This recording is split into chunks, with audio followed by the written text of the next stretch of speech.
Hello fellow old schoolers. Today we have a real treat for you guys, as Odd from FarmsteadMTG is coming up against Gandalf the Dark in a real YouTuber showdown here. So yeah, a bit of a historic moment for us, because we had this unique opportunity to play with each other, because Odd and a bunch of his Norwegian crew was coming down to visit us in Denmark. So yeah, this game is not part of the tournament, but would be a shame not to go head to head when we had the opportunity. Now, I was playing Mono Black in this tournament, and I wanted to play something a bit more, well, something I usually play on this channel. So I sleeved up Composition A in the last spontaneous decision. I mean, just from memory. There are a bunch of iterations of Composition A, but I thought it was one of the most iconic brews on my channel. At least it was the brew that started the whole thing. Now, I didn't know what I was coming up against, as I hadn't seen Odd's deck before this. So I was coming into the matchup blind, so to speak. So let's take a few minutes to go over Odd's deck. Actually, Odd has made the same matchup, a video about the same matchup from his point of view, and I'll link down to that particular video in a comment below, so you can go and check this matchup out from his point of view. So this is like a joint effort where both of us are having respective videos from opposing points of view in this matchup. So without further ado, let's go over Odd's UR Counterburn.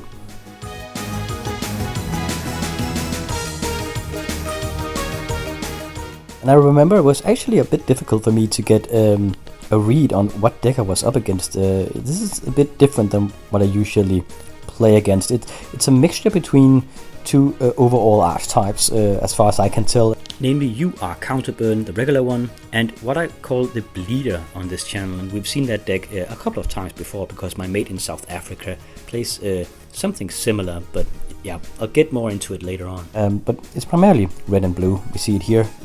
Pretty damn lethal, a lot of burn, and black Wises. And then it has counterspells and a mana drain to try and hold the other guy back, blocking key cards and particular dangerous creatures in the early game. Yeah, I'll just do a bunch of damage early on, splashing black here for 2 Abyss, just to make sure that to kill all the creatures on the board, because this deck is entirely creatureless, besides the Mistress Factory, of course. And that'll render the opponent's creature removal dead draws straight from the get-go, at least in the first round. Usually in UR Counterburn you would see about 4 70 Befriets and 4 Flying Men as the creature aggression, but this has forgone that, instead using the Abyss to try to hold the other guy back and just blast away with all the burn spells. We even have a City in a Bottle main deck as well. That will come in handy against my Dewsum Gens, I imagine. As a nice little trick here, we have those Hercules Recall.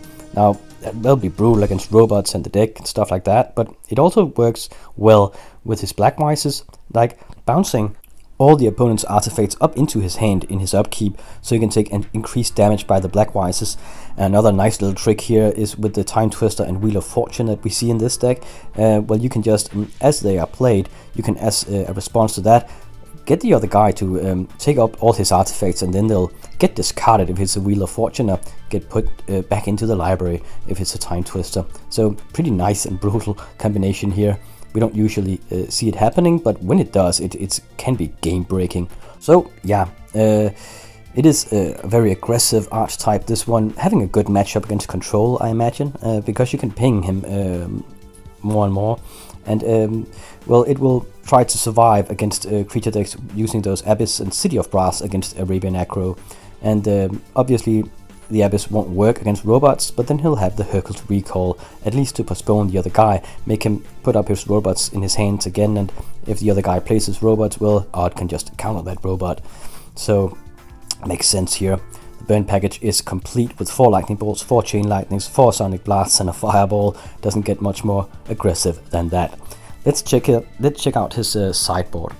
Now we see there's a couple of overlapping cards in the sideboard here, and it's actually because Odd, he said on his channel that he had nicked this deck from an Odal tournament in the Netherlands, and then he's made some tweaks for it. So we see the tweaks here. He has an extra City in a Bottle from the main deck taken into the sideboard here instead of one of the blue blasts, and he has a Fireball instead of a Disintegrate that's under there. So we see a couple of 3 shatters actually, also against robots in the deck, obviously. 3 blue and 3 red blasts. I do agree, cutting it down to 3 blue blasts is probably more viable here. You would seldom use 4 blue blasts here, though I do suppose it's against blood moons, but yeah, I don't know. I think 3 blue blasts is sufficient here. You also have the counter magic. Then he makes use of glooms, and he makes use of increased damage from those fireballs, likely against aggro, and also perhaps to get some big fireballs in against control. And he has a Mace of Ith against mid-range decks like myself. So it'll be interesting to see what he'll sideboard in and out here. I'll go over my own sideboard strategy as I try to get a read on this deck during the matchup. But before we get into the match proper, let's take a quick dip into the version of Composition A that I sleeved up for this event. Now, this was the version of Composition A that I sleeved up just before kickoff here. It is an all-comer variant because I had no idea what Odd was playing. So it primarily does its damage as a mid-range deck with 4 Jusum Gens and a Singia Vampire and the 4 Hypnotic Spectres, backed up by Underworld Dreams, 3 of those. And those Underworld Dreams will work in conjunction with Wheel of Fortune and Time Twister on both sides actually here in this matchup to do a big burst of damage here. Then what Composition A does best is just to destroy stuff. There's not a single variant of card in the game that Composition A can't remove, with 3 sinkholes, 4 Swords to Plowshares and 4 disenchants. And the reason for that is, well, primarily to open the way for the creatures and the Jusum Gens in particular, because Jusum Gens, it's very annoying if they get jump blocked too much, with Maces of Ith just held back indefinitely while the Jusum Gens ping you. So Composition A is built around just clearing the way with all that removal. And also usually Composition A is a bit of a slow starter because I've taken all the dark rituals out that you would usually see in similar archetypes, I suppose. Composition A doesn't use that, so it lacks that explosive early game. Instead, it defends itself in the beginning of the match with its removal, and then it will start to deploy its mana, and then it just starts grinding threats out again and again. Becoming really aggressive around the mid game usually. So a defensive early game, shifting gears into an aggressive mid to late game is usually the way this deck plays. It is this version is 4 colored. Sometimes I use regrowth in the deck as a 5th color. That's meta dependent as well. It's a fine card against control and against decks that aren't that quick. Because it'll up your own usage of all those restricted cards that Composition A makes use of. We have the Balance, Mind Twist, Demonic Tutor, Wheel of Fortune, Time Twister, Ancestor Recall, Time Walk, Brain Geyser, and obviously the Chaos Orb. So the sideboard I have here is with 2 Lightning Bolts. I usually play with Lightning Bolts against aggro, just as additional removal so they can't jump block the Jusum Gens, and also to make me survive in the early game.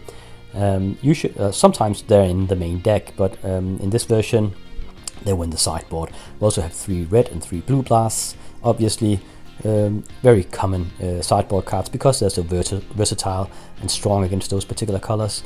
And we also have a Circle of Protection red. I imagine that will come in handy in this particular matchup. 3 Divine Offerings against robots and the deck. We also have a Spirit Link. Usually I put that in there against Burn because Burn usually has Serendipity Befriets, so it'll counteract the Serendipity Befriets. And if there aren't any Serendipity Befriets at the moment, also pretty damn strong putting on a Jusum Gen, your own Jusum Gen, because it'll negate the damage it does to you. And if the Jusum Gen gets in only once, I mean, even if he blocks it, it does 5 points of damage and you gain 5 points of life. And life gain against a Burn player is incredible. I mean, most Burn decks are built around doing 20 points of damage as quickly as possible around that number. So you don't need a lot of life gain to really just put a spanner in their entire construction. So in their game plan. So if you gain like 5 or 10 life suddenly, it's gonna be really an uphill struggle for a Burn deck to rush you down. If you're a mid-range deck, because most of your threats will be permanents and his threats will they will require card usage as is one-offs usually. So yeah, that's pretty strong as well in some matchups, though as Odd doesn't play with Sandy Befrieds, I'm not really sure they'll get in here. We'll see. In the middle of this game, I'll go over our sideboard, or my sideboard strategy a bit here, as I'm trying to read what I'm coming up against. Odd will likely know what I'm playing. I think I told him that I'm playing Composition A, though obviously I didn't tell him what version, but overall he should have. I mean, if he has seen the videos, he would have some indication of what he plays against here. But I guess I'll know more about that when I watch his video. Okay, let's get straight into the action here. This is round 1.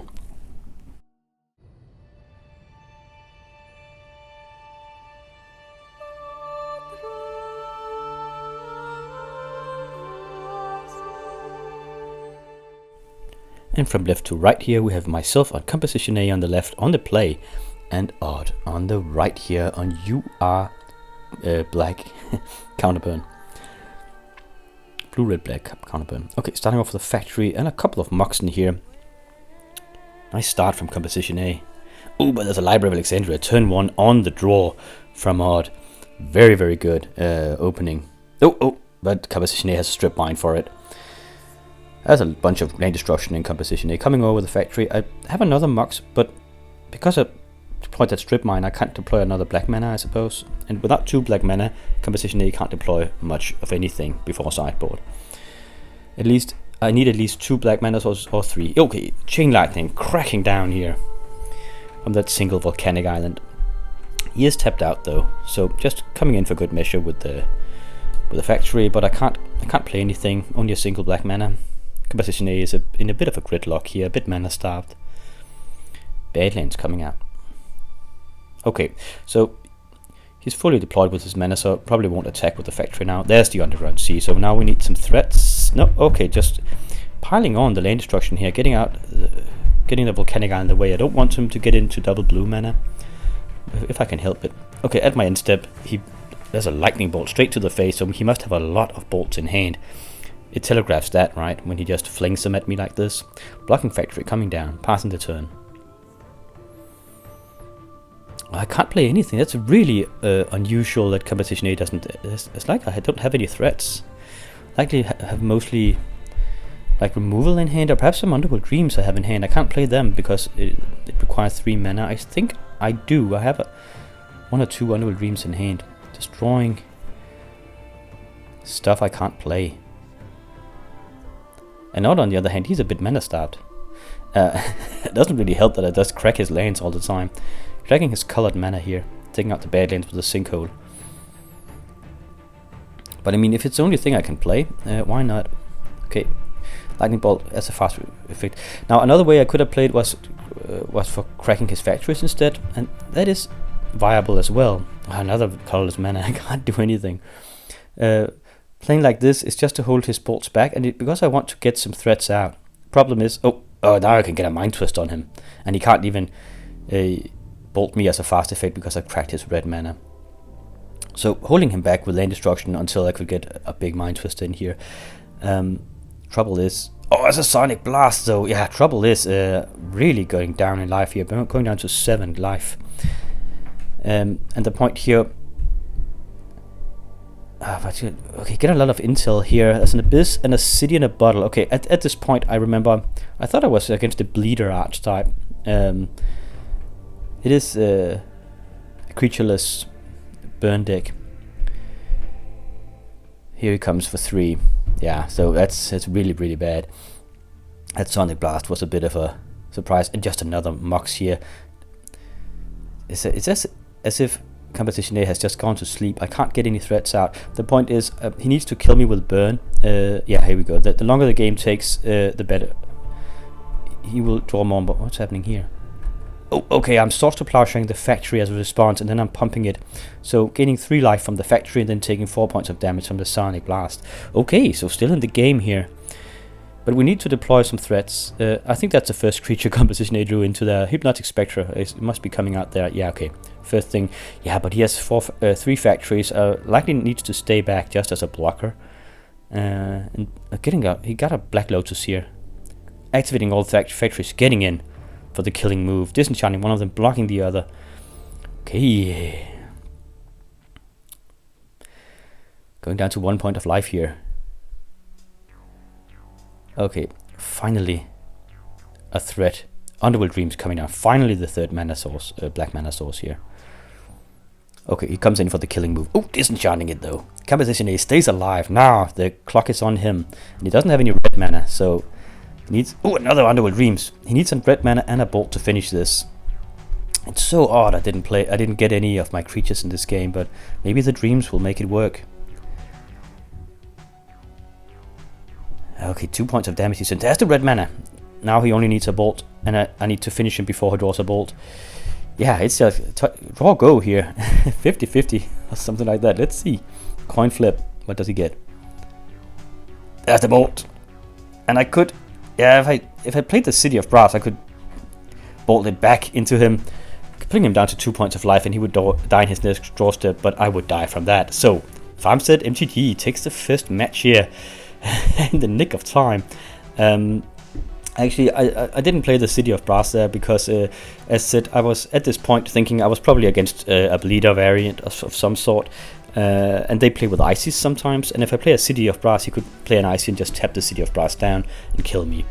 So let's go over the sideboard options from this very, very close opening salvo or opening round here. We need to rectify the ship. Didn't get any of my creatures, so I started out with taking out the Hypnotic Spectres, as they're just bolt food, and took in 3 sushis because they'll be immune to the Abyss and they'll be immune to City in a Bottle. Now he might take in Shatters against the sushis if he had foreseen this, but I'm fine with that. The sushis will be the only shatter target in my deck, so they might as easily just be dead drawers in his hand. They won't help him against Use Gens. And the Circle of Protection red as the 4th card, that's a given, right? So much red burn here. I don't expect Blood Moons at this point. Too many dual lands and special lands as far as I can see, but they could be in there, and we'll have the Blue Blasts in ready for that, but I won't take them in this round. Now, you might be asking, Anders, why don't you take out the Swords to Plowshares? He doesn't have any creatures.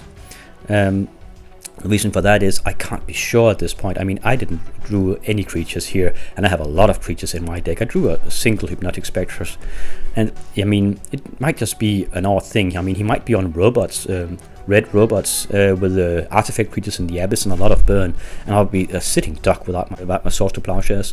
Another way could be that he would make even if he was creatureless in the first match with Abyss and on that bleeder archetype, as I call it, sometimes they make a transformation sideboard after the first round, just put in a bunch of robots in the second match. So we need to watch out for that.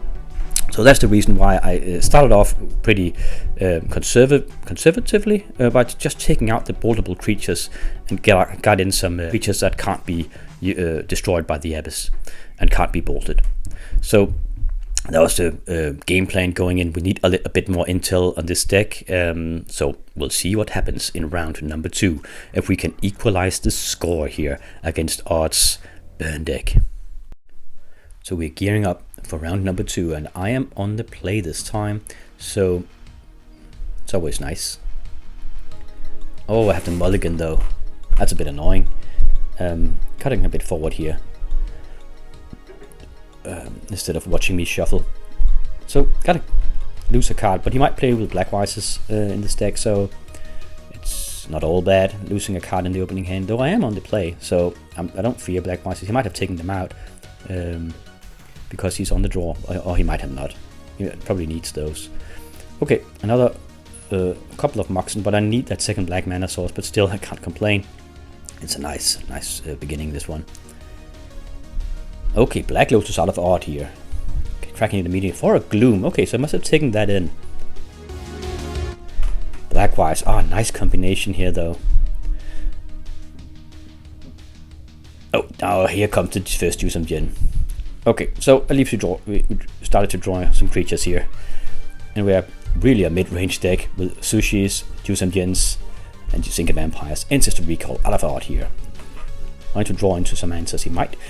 Yeah, you might need those City in a Bottle at this point, or double bolt. Usems are lethal if they are unopposed. Another Blackwise, I don't care, I don't have much cards in hand. Just exploding with fast mana and big creatures here, coming in for 5 with Use Gen. Okay, what's next? Oh, a Sushi. Yeah, so just really going full in here. What can he do here? Pass the turn. I'm taking another point from the Jusum Jin.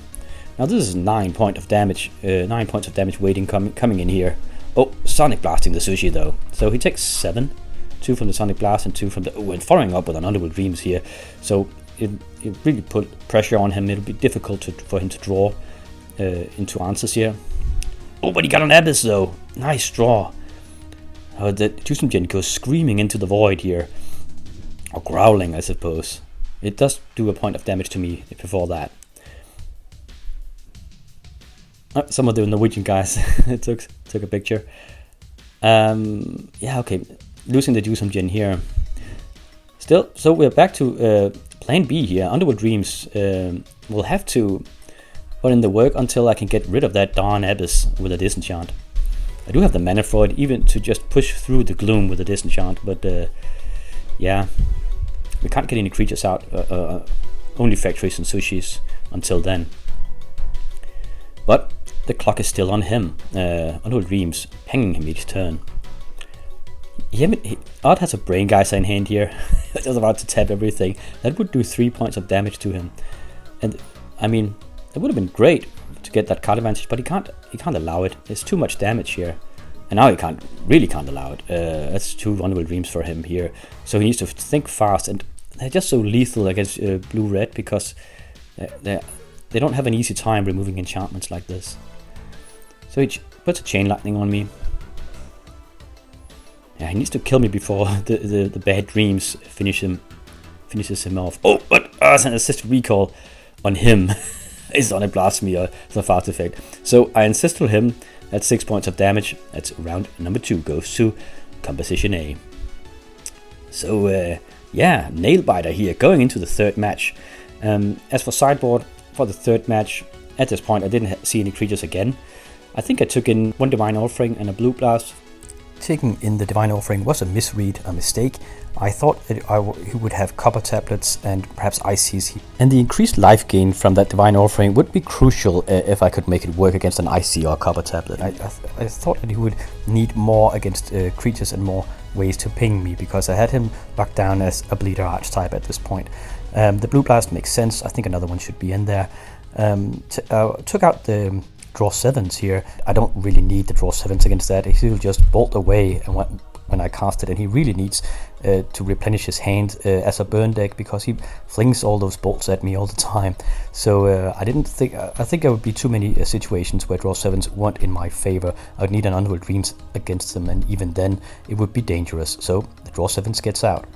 Any changes from the previous match was kept, so overall going into the final and deciding round of this match, the deck I'm playing with here has the changes that you see here. Now, I would have liked 2 Blue Blast instead of that 1 Divine Offering, but there you go, you can't make it. You can't have perfect intel. Let's go into round number 3, and who will win this YouTuber showdown? Who will have luck on his side, I suppose. It is round number 3 kicking off here. And Odd is... unfortunately has to mulligan in the first turn here, but he is on the play, so we might see some Blackwise action here. I think his deck is really favors starting out, because those Blackwises will be a lot better. In general, as I mentioned for the matchup analysis, he needs to do a bunch of damage to me before Competition A gets its permanent stout in the mid game, and then from the mid game and forward, it's a race where I have to kill him before he can draw enough bolts and destroy me. Ooh, Soul Ring. That accelerates until I get into the mid game. Yeah, Time Walking here, even more acceleration. So let's see. City of Brass. So we have 3 black mana sources. We have all the mana we need. I think I have a Sinkhole in hand. Yeah, I think I'll start, just cracking him out of it's the usual strategy here. What's this then? Oh, now a tutor. Yeah, now if I know myself, and I do, I'm going for a Mind Twist here. The reason for this is I'm cracking him out of double blue mana so he can't counter me. I'm postponing his tactics with playing stuff by sinkholing it, and I'm cracking his red mana so he can't use it as a fast effect. He can't double board me as a fast effect. Keeps cards in his hand bottled up by the sinkholes here. Here comes the Mind Twist. Such a bastard. Yeah, and you can make a single lightning bolt and that's it. Still keeping in the glooms. I think it is a hard thing to okay, and now we're following up with the threats. This is just like textbook dismantling of another deck here. Hitting the mana, bottling cards up in his hand, mind twisting his answers, and then getting out of it. But he got him mind twisting for 1, taking out Unreal Dreams. That was a brutal pick actually. It would have been the perfect follow-up, because then he can't draw into answers without taking damage. So a key card lost here. What do we get? Oh, but then yeah, okay, just replenishing my hand instead. I think I drew into that Brain Geyser. Brutal. Passing the turn to Odd here. I really feel bad for him here. Mana starved, without a hand, staring down at Yuuzhan. It's bad luck here. I need a 3rd mana soul, but even with that, I mean, he doesn't have any cards in hand. It's just bombed. Factory coming out here. Need a city in a bottle if he's just kept them in. Yuuzhan coming in. Put him down to 10 points of life or something. Even less. Another Yuuzhan. Okay, going for broke here. He might have a city in a bottle, but if he doesn't, that's 12 points of damage next turn. That's game. He needs an answer. He really needs an answer here. I think only a city in a bottle can help him. Time Walking, City of Brass. Chain Lightning on my face. Now I'll take 2 points of damage from those Yuuzhan. Okay, so let's see what happens. Coming in for 12 here. What's this?